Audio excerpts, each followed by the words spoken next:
Welcome to the Root of Power podcast, where I teach you how to chase your joy, find alignment, and create a life and a business that you love, using actionable methods, interviews, and inspiring stories from people who know that true freedom is found within. I'm your host, your always hype woman and sometimes ass kicker, Amanda Chils, and I am so proud of you for choosing to step into your power. Come along, we've got dreams to build.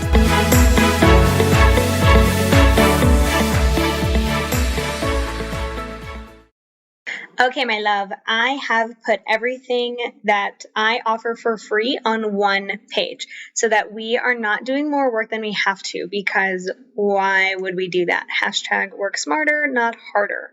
So livemyhappyhealth.com/free. You are going to find everything I've created for not only leveling up in your personal life and building a life that you love, but leveling up in your business life and building a business that you love. Okay? livemyhappyhealth.com/free. Love you. Hello. So my cousin Aliana has a saying that when we do something silly, she goes, pretty first and smart second. I just did that. This is the second time I'm recording this episode, because the first time I didn't even plug in my mic. I didn't turn it on. Nothing. So here we are, round two. I was pretty first and smart second about a minute ago, but we are good now. So the intention for this series and the intention for today's episode is to help more people figure out what therapy is like. So if they're wanting to do it, but they're not really sure, they don't have a lot of exposure, then ta-da, this will give you lots of information and exposure. So I am going to take you through my intake process. Because any client I've ever had who doesn't have a lot of experience with therapy, i.e. like has not seen multiple therapists, they are very, very nervous for the intake, which is completely normal, right? Like you're meeting a stranger who you're going to tell many things to that perhaps you've never told anyone. And that can be really nerve-wracking. So like I totally hear that. So let me walk you through the intake process. So for most of my clients, by the time they come to me, they have either gotten lucky and like called us first, which we love that, or they've, typically if you're like looking for something, you'll reach out to multiple people and then kind of see who responds and go from there. What I have found, at least in my area, is that other therapists don't call people back, which is really strange, because to me, if someone is reaching out, probably after exhausting many other options, and they're reaching out and you just don't call them back, like what are you doing? Like it makes no sense to me. It's just very, very confusing that a therapist, knowing how much courage it takes to reach out to someone to ask for help, just doesn't call people back. Like it's just very bizarre to me. Also, like, how do you run a business? Do you want to continue running your business? It's just very, very confusing. So sometimes by the time people have gotten to us, to me and my team, they've called multiple people. People haven't called them back, which totally sucks, right? Like here they are reaching out for help and then getting ghosted. That is not okay.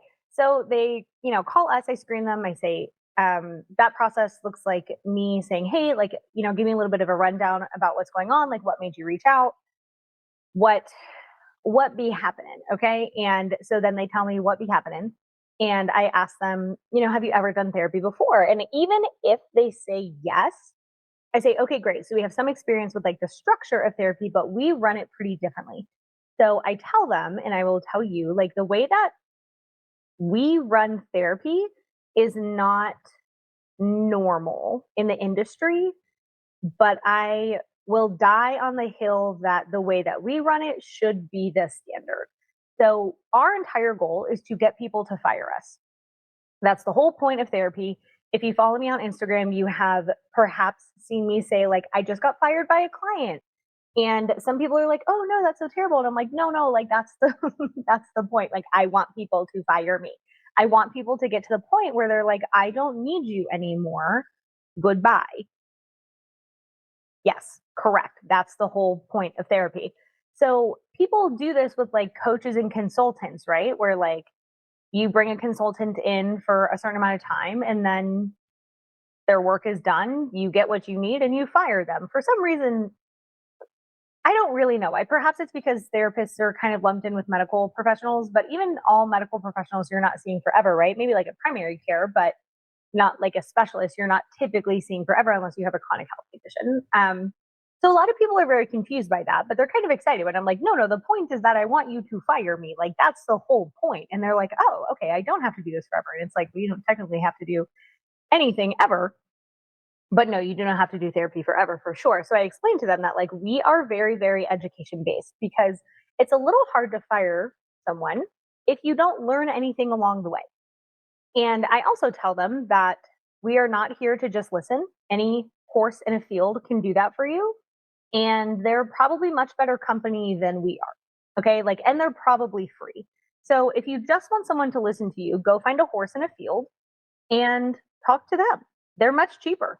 So what we do is educate. We do a lot of education about trauma and how it sits on a nervous system, how it reprograms the brain, how it just what it does to a body, to thought patterns, to nervous systems, to things like that.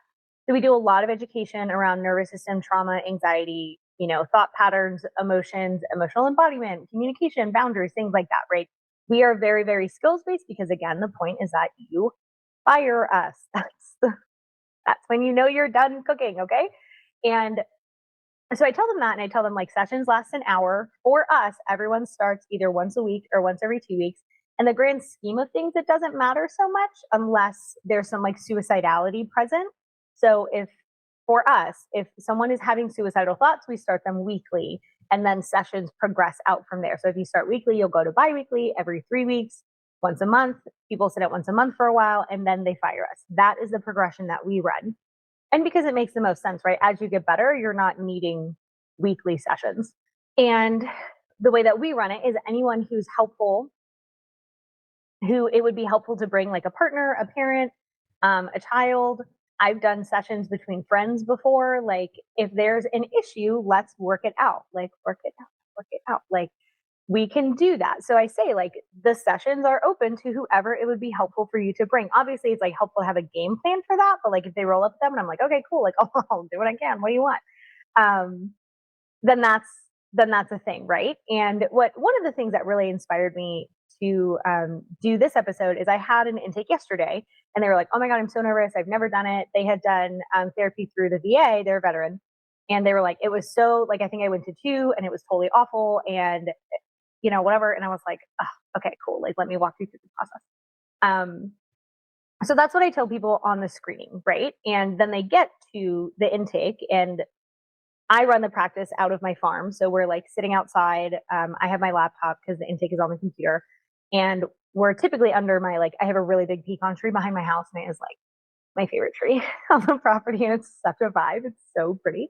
So we're sitting under there, and Madge is with me, my dog. And, typically the chickens and roosters are running around screaming as they do. And like Puff Daddy, our turkey, is around, and Mama Bird, our other turkey, is kind of around. So there's things to pay attention to. We're outside, and so we do like the demographics, right? So in intake, they will get like your name, your birthday, your pronouns, your partner status. Are you married, divorced, separated, single, long-term partner, whatever, address, insurance, the typical things you would think of, right? And then we get into the actual intake, which is pretty structured. So I like to start with the question, have you ever been arrested? Because one, it's really fun for me to hear what people say. And two, it throws people off guard. So we need to know that for things like, obviously if you have a felony, that is going to impact your ability to work certain places. If you have a law enforcement history, like there may be some other factors at play that are useful to know. If you've ever been to prison or jail, like those things are very useful for us to know, because it comes with some pretty easily identifiable traumas or structures, right? So if someone's like, oh yeah, like I've been arrested multiple times for driving without a license, like, okay, are there some like socioeconomic things going on there? Are we, do we struggle to keep up with renewals? Like, what is going on there? So I usually start with, have you ever been arrested? Because it's also really fun when people say yes. And I'm like, oh my God, tell me more. Like, I love this shit. So that's really fun. It's fun for me.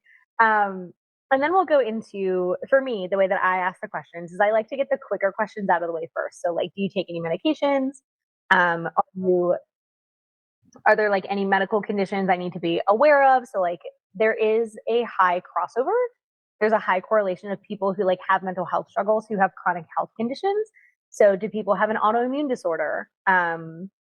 Is your back fucked up? Like, I've had clients who stand the majority of sessions because they can't really sit for that amount of time. Like, okay, great, like do your thing, I don't care.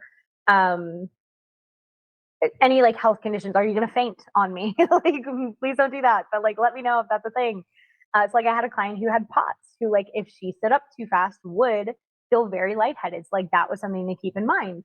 Um, any like medical conditions that we need to be aware of, like a family history of mental health. Do you have like a crazy aunt or uncle? Any history of suicide, bipolar, schizophrenia in the family, like anything like that?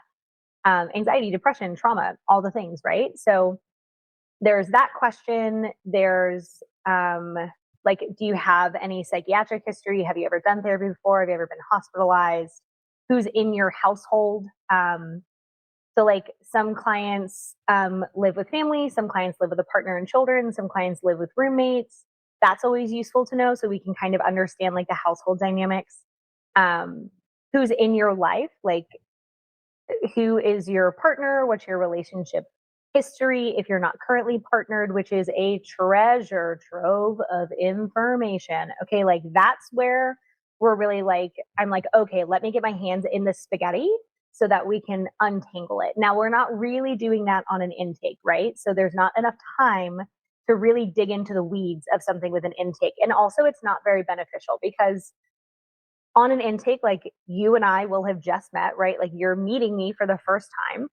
Typically, it's nerve wracking. People are like, okay, I've never met you, but I'm supposed to tell you all my deep, dark shit. Like that can be very nerve wracking. I get it. So there's not enough time to get into the weeds, but there is plenty of time to get like an overview of life. There's more than enough time to dig into the weeds later. So, what are relationship history, current relationship dynamics, if they're partnered or unpartnered? Are you poly? What's your sexual orientation? Are you trans? What identities do you have? Are you a person of color? Are you LGBT? Are you neurodivergent? Um, are you immigrant? You know, any of those things are very, very useful to know and will be done in an intake. Um, so, relationship history, do you have friends? Is one that I ask all the time. Well, every time. And then if they are partnered, I ask, do you like them? Like, do you like your partner? And most people are like, yeah, like, of course I do. But you would be surprised how many people are like, no, not really. Like, I really don't. Okay, like that's very useful for me to know, right? Like, you don't like your partner, but here we are. Like, so my brain goes, why? Why are we here? Um, what do you do for work? Do you like what you do for work? What's your education level? Are you in school, out of school? What does that look like? Do you like your job? How did we get there? Um, what's your family history? Are your parents alive? Are they around? Are they present? Do we like them? What was your family, like your nuclear family growing up? Like, who was in your household growing up? Who were your caretakers? Not everybody was raised by their parents. Many people were raised by grandparents. We don't work a lot with foster youth, but that is something that, you know, we have dealt with. Um, what was that dynamic like? What were your parents like? So every time, obviously, with parents, they say, "Oh, my parents were together. They're still together now." And I ask, like, "Are they happy?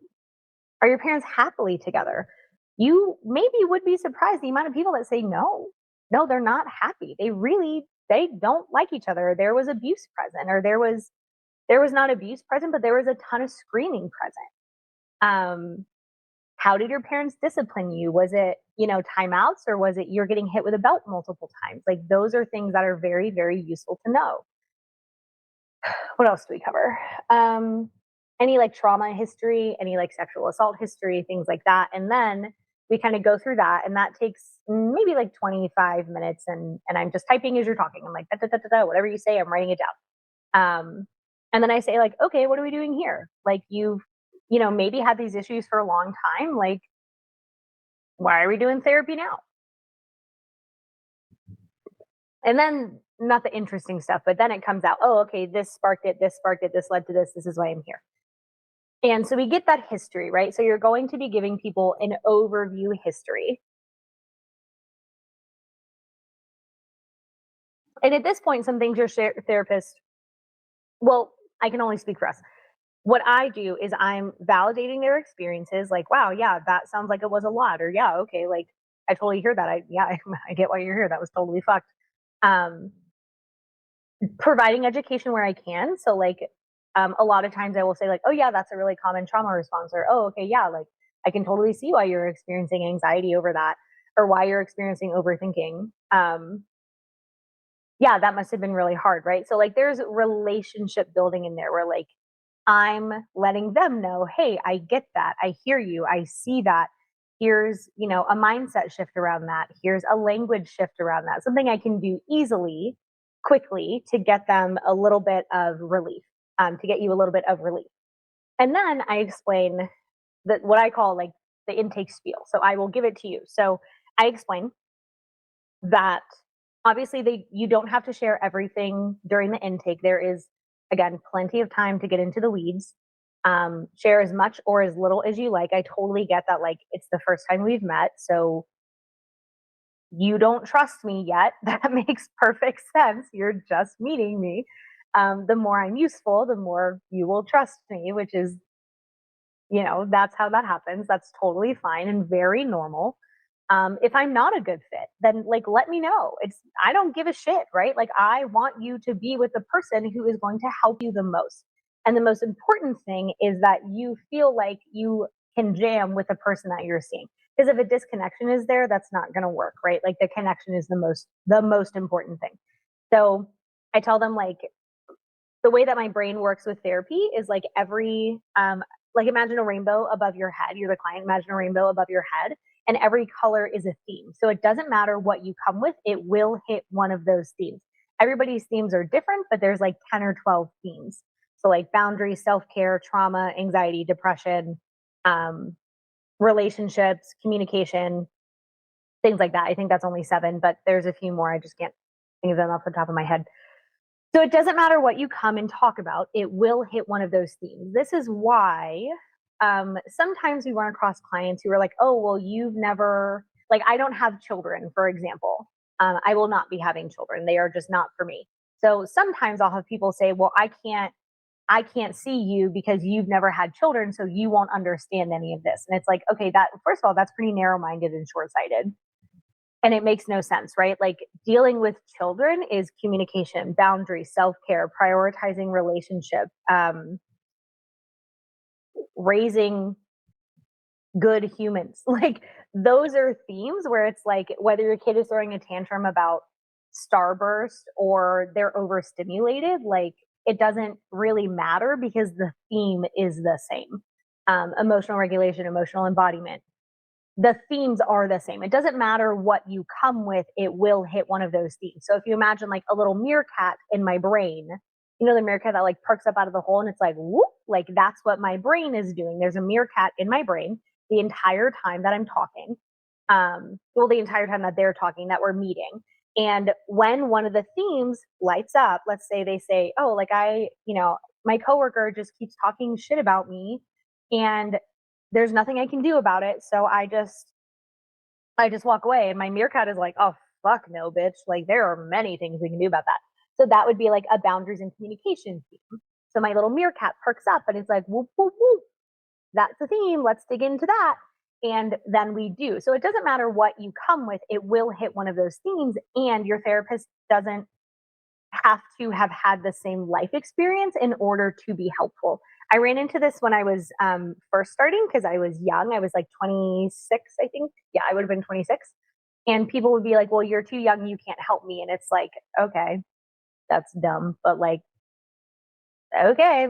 But it's not true, right? Like the skills, the knowledge, the education, the experience that I have can help. I don't have to have lived the exact same life as you.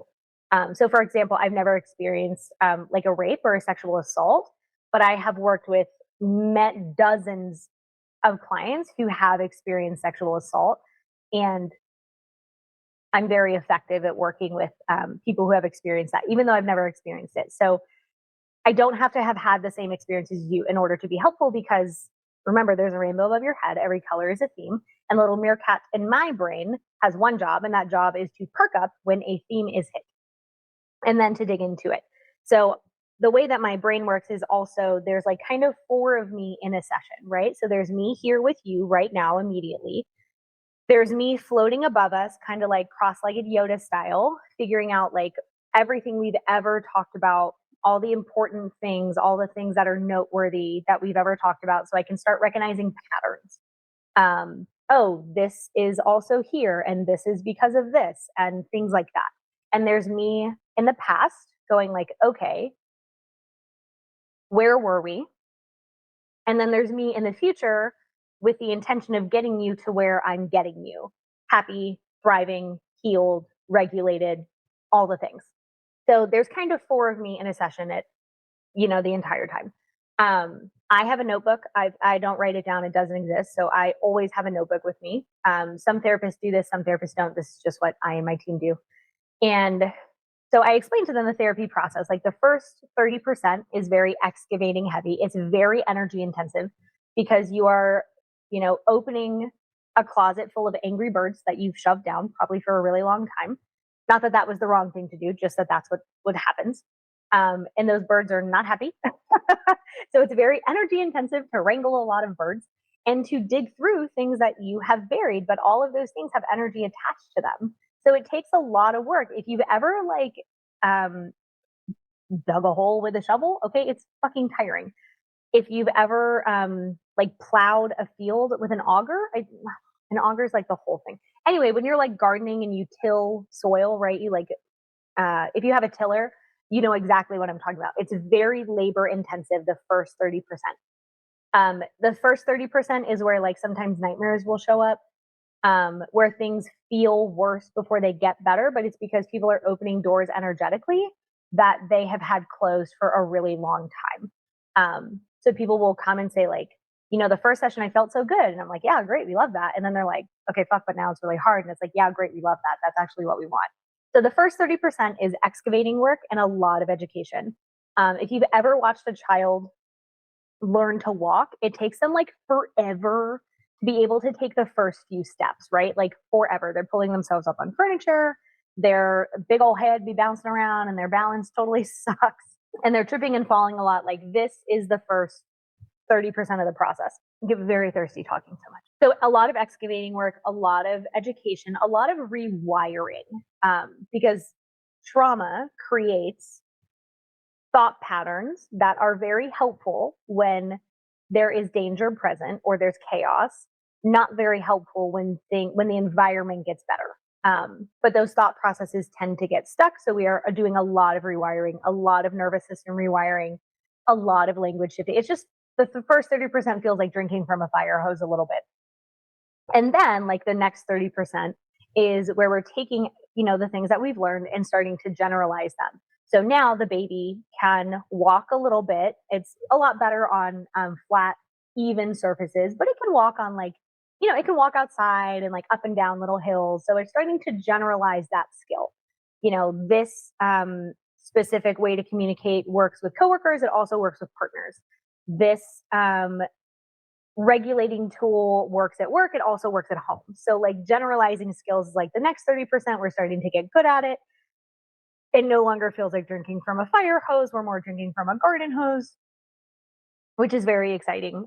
If nightmares are present, they will tend to go away during this time and like not really come back, because we're now releasing things that had been buried for a really long time. And subconscious no longer needs to process when we're asleep. Some people are like, yay, no more nightmares. And I'm like, yes, I told you this would happen. This is also when panic attacks will stop. So that doesn't tend to take very long. Panic attacks may come in the beginning because, again, you're opening a door that has not been opened in a long time. And energetically, that can be quite overwhelming. Relationships get better. Things just start falling into place, right? So this is kind of the space where things start falling into place. We have untangled a lot of spaghetti, and now things are nice, neat, in a much more like waffle fashion, if you will. And then the last 30% is cruising. Things are good. These skills feel natural. You're mastering them. You feel competent. When a situation comes up, you not only know how to handle it, you actually handle it with grace, with ease. You start making your own connections. Like, this is where clients will be like, oh, like, I talk myself through it. Talk myself through it is usually what they say. And I'm like, fuck yeah, like, this is so dope. They're having their own insights. They're having epiphanies. They're bringing things together. The only reason that can happen is because the entire time I'm teaching you how to think. I'm not fixing you. I'm not, well, you're not broken, so there's nothing to fix. But what I'm doing is teaching you how to think, how to regulate your emotions, how to feel them, how to be in your body, how to be present, how to release thoughts and get out of thought spirals, how to think about things in a more useful way, how to manipulate your own energy to get more things done. Like, because I'm teaching people how to think, they then start to think for themselves. Okay. This is very different than what most therapists do, which is just listen. They don't do any of this shit, which is insane to me, but I only do what I do and my team does what we do. So during the intake, all of this, most of this is explained. I'm going more in depth now because I want you to know like what to expect from intake and also what to expect from therapy. So during an intake, that all gets explained. The rainbow above the head, confidentiality gets explained. People can get information out of me over my dead body. I do not turn over notes, even if subpoenaed by a judge. What they're usually getting is a letter from me, not notes. With anyone under 18, confidentiality with a parent is different than confidentiality as an adult. Adults technically can access their child's record. It is at the discretion of a therapist. So, like, I have never turned them over. I will not be turning them over. And our notes are written in a pretty vague way. So I explain confidentiality. Therapists are mandated reporters. Now, this varies by state. In North Carolina, it is child or elder abuse in the home and planning to harm self or others. So that's all at discretion, right? So, like, I've had parents who hit their children, who hit them with belts, who do things like that. And I'm not immediately calling DSS and saying, fuck this bitch up, like, go get them, arrest them, because that's not helpful, right? Like, I assume that it's an education gap. I assume that parents don't want to beat their kids. Now, that would be different if they were like, I just love wailing on my kid. Like, okay, we have a very different conversation, but I've never had that. So most of the time, or anytime I've experienced it, it's an education gap. They don't know what else to do. That was done to them, and they literally don't know what else to do. So at that point, I prefer to educate rather than call CPS. Now, we have called CPS on one family because they left us no other option. So so I explained to people, like, let's say you are using physical force with kids. Like, I will not go behind your back and call CPS. That is a coward's way. I'm not doing that. What I will do, if you're willing to do therapy, if you're willing to learn in different ways to educate, and we can work on shifting that. There are 100 other ways to discipline a child that is not using violence. And if they're like, yeah, okay, cool. Like, I would like to learn that because I get so overwhelmed. I don't know what else to do. Like, great, then let's do that. And I tell them, I will never go behind your back to call CPS. What I will do is try and educate you. If you refuse to do that, I will call CPS and I will tell you that I'm calling CPS so that you are fully informed of the choice you are making. And that was what happened with the family that we called on. They got real mad, but I was like, you chose this. We gave you multiple opportunities to learn. You didn't want to do it. So yeah, we're calling CPS. So that is mandated. Any elder abuse in the home, of course, like if they are caring for an elderly person or parent and they're having bed sores and they're not getting their medications and they're not eating and things like that. Like that, again, the way that we run it is it's always a conversation first, usually multiple conversations. Let's get some education. Let's get some support. And then if they refuse to fix it, then it's a phone call. And then CPS, DSS investigates as they do. At that point, it's out of our hands. We just make the call. Suicidality, intent to harm self or others is different. I've never had a client say, I'm going to go kill this motherfucker. If it were me, I would not tell my therapist that. Like, if that's my intention, I'm not saying shit. I'm just doing it. So that's fine. We have had multiple clients who are suicidal, who have suicidal thoughts. For me, that is something to just work through.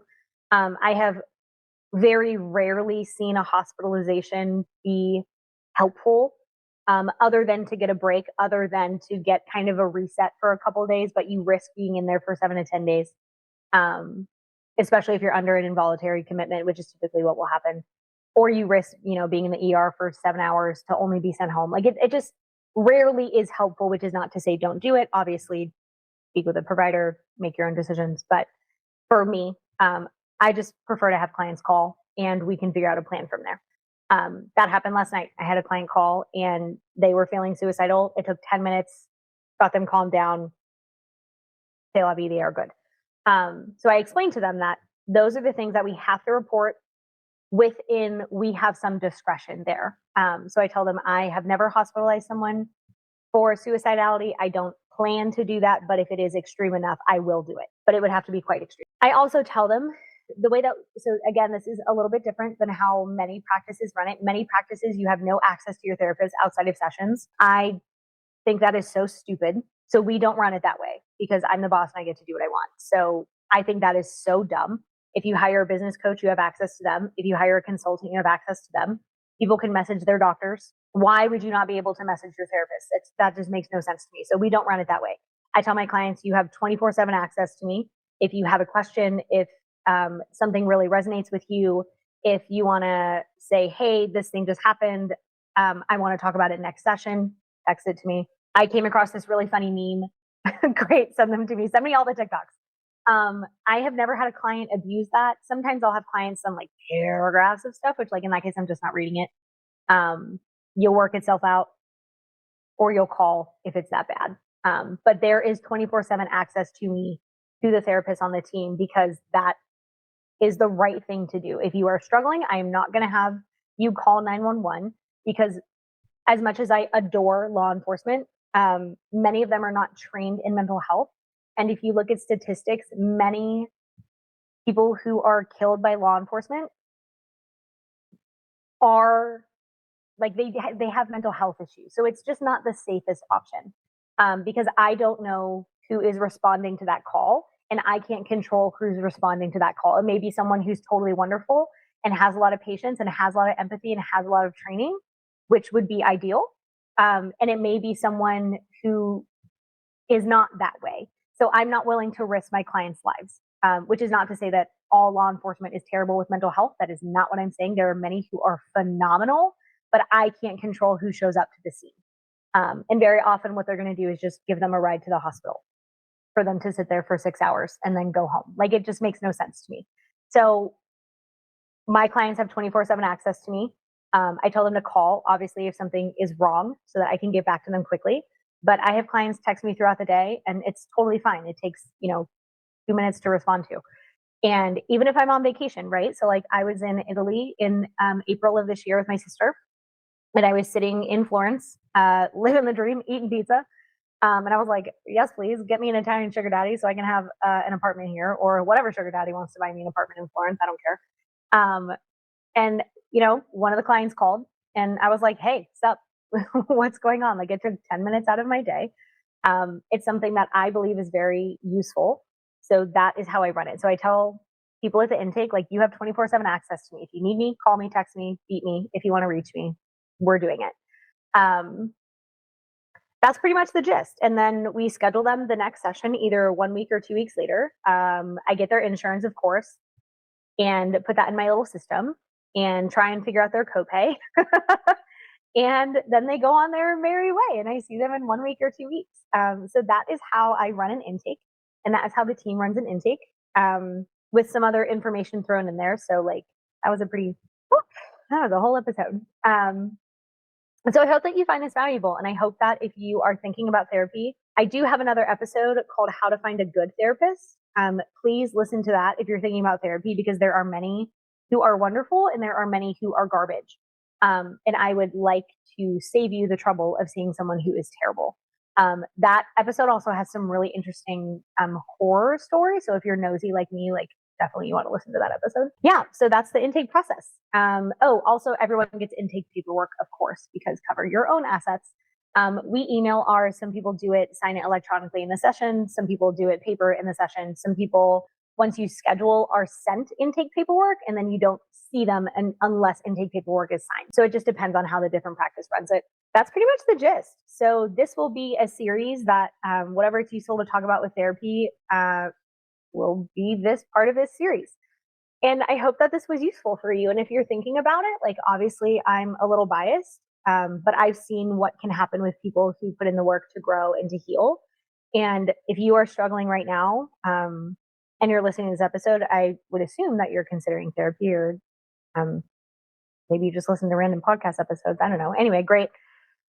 The work is worth it. Like the work works if you're doing the work. And the freedom that you have on the other side is like, if you're in the middle of a hurricane, you cannot imagine how good it gets. But I'm telling you, like it's so much better than living in a hurricane and living in like trauma drama land. So that's what to expect from an intake, or at least from an intake with me or my team. But I imagine it's pretty similar to other therapists. So have a beautiful day. And yeah, if you have questions, comments, I would love to know your thoughts. If this was useful to you, please consider leaving a 5-star review. It helps the podcast get in front of more people, and then they know what to do and what to expect, which is quite useful. So, okay, love that you're here, my sweet, darling little croissants. Go have the most like awesome